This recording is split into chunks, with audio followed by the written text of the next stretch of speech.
मैं बता दूं, किसनी के पास गोकुलपुर गांव में सगे भाई ने भाई को मार डाला, छोड़ो उसकी पत्नी को भी। दादा जिस दिन बारात गई है, नव दुल्हन घर में आई है दूसरे दिन, तो ध्यान रखे दादा, जब वो घर में दुल्हन आ चुकी है तो रात्रि में सोते हुए 1 2 ना 7 मारे। घर में कुछ रंजिश हो गई होगी, कहीं दूर की बात नहीं है, ये किसनी के पास की गोकुलपुर गांव की। बताइए कोई किसी का होता, सगे भाई ने, बड़े भाई ने छोटे भाई को काट डाला, 7 हत्याएं करी, अपनी बहन को भी मार डाला, बहनोई को मार डाला, माँ को मार डाला, पिता को मार डाला, एक अपना दोस्त था ना उसे भी मार डाला, 7 को मारा। एक बात बताइए, मैया, जिस मैया ने उस बिटिया की विदाई करी होगी, आज उस मैया पे क्या बीतती है, जो मैया की लाड़ो वापस घर पे भी ना जा सकी। बड़े दुख की ये बात है ये। और सुनो, लास्ट में अपने गोली मार ली, खुद मर गया। अब केस कौन लड़ेगा बताइए? मुकदमा अगर करो तो किसके ऊपर करोगे? कौन लड़ेगा मुकदमा? लड़ने वाला नहीं है। और अपनी पत्नी को और बच्चों को छोड़ दिया, अपनी पत्नी को भी मार दिया, अब 2 बच्चे रह गए। बताइए, मुकदमा कोई लड़ने वाला नहीं, पूरे वंश का विनाश कर दिया एक इंसान ने।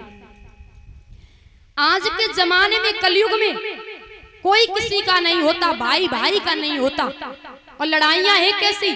आजकल अगर कलयुग में कोई दुश्मन है तो अपना सगा भाई, और कोई दुश्मन नहीं है कलयुग में। अब महाभारत है दादा, वो घर घर का ही महाभारत है।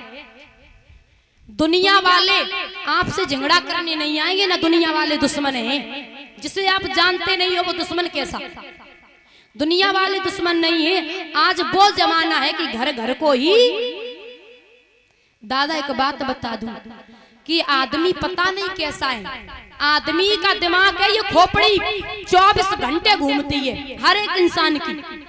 दादा हर एक इंसान की खोपड़ी 24 घंटे घूमती है, क्योंकि कि आदमी क्यों प्यार देता आदमी, और आदमी को आदमी क्यों मार देता? बताइए, आदमी को आदमी क्यों प्यार देता आदमी, और आदमी को आदमी क्यों मार देता? ये जमाना देखिए दादा। लोग अगर मीठी मीठी बातें करते हैं तो सावधान हो जाइए। लोग अगर मीठी मीठी बातें करते हैं तो सावधान हो जाना चाहिए, क्योंकि मिठाई में अक्सर कीड़े पड़ जाते हैं। जो भी मीठा मीठा बोलता है, आपकी भले की कहता है, वो अपना कभी हो नहीं सकता। और मेरे हिसाब से दुनिया में सिर्फ अपने 2 ही, पहली है माँ और दूसरा है पिता। फिर किसी पे भरोसा नहीं करना चाहिए, चाहे कोई भी हो, किसी पे विश्वास नहीं करना चाहिए 2 के अलावा। क्योंकि माँ ने 9 महीने पेट में रखा है तो उसे पता है कि पीड़ा कितनी होती है, पीड़ा कितनी होती है। पिता को भी पता है कि जो बाहर जाकर के मेहनत मजदूरी करके अपनी औलाद को कैसे पाला। लेकिन माता पिता तो अपना फर्ज पूरा निभाते हैं, लेकिन उनके पुत्र या बेटी हो या बेटा वो फर्ज नहीं निभा पाते हैं। ऐसे बहुत कम है। औलाद कभी फर्ज नहीं निभा पाती है, लेकिन माता पिता, औलाद कितनी भी गलत हो, या लड़का हो या लड़की, कितने गलत मार्ग पे जाता हो, तब भी माता पिता है ना, बेटा बेटी के लिए ही अच्छा ही सोचेंगे कि कभी हमारे बच्चे दुखी ना रहें, परेशान ना रहें। लेकिन बाहर परमात्मा, यहाँ तो कोई किसी का नहीं होता। जो बच्चे माता पिता के नहीं होते वो किसके हो जाएंगे? वो किसी के नहीं हो सकते। इसलिए कहते हैं कि दादा इस संसार में कोई अपना नहीं है, किसी पे विश्वास मत करना कभी भी। संगति हमेशा सोच समझ के ही करना चाहिए। संगत ते गुण आतो है और संगत ते गुण जाए। अच्छी संगति करोगे, अच्छे लोगों के साथ बैठोगे तो वैसा ही गुण मिलेगा। और बुरे लोगों की संगति करोगे, कहते हैं दादा जैसे कोई डकैती डालता हो, चोरी करता हो, आप उसकी संगति करोगे, 1 महीना छोड़ो, 1 महीना से ऊपर दिन के दादा किसी न किसी दिन तो चोरी करने लगोगे। जो माताएं चुगली करती है या भैया चुगली करते हैं, उनके पास बैठ के एक दूसरे की बुराई सुनोगे तो किसी दिन चुगला आप भी हो जाओगे। जैसी संगति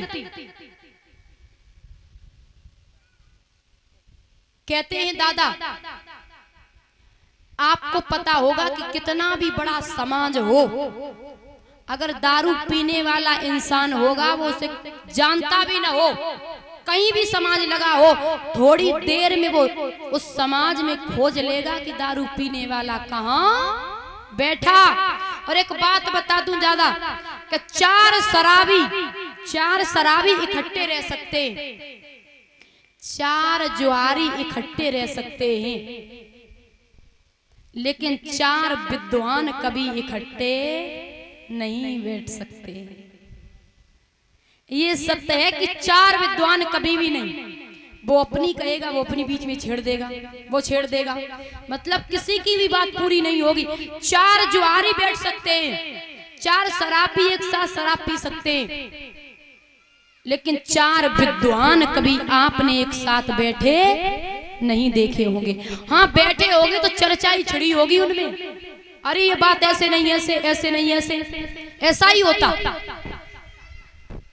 क्योंकि मैं बता दूं, जो शराबी है उनको कोई इज्जत की नहीं है, जुआरी है कोई इज्जत की नहीं, लड़ाई कर ली, पिटली है, कुटली है, लेकिन फिर चारों इकट्ठे हुए जी।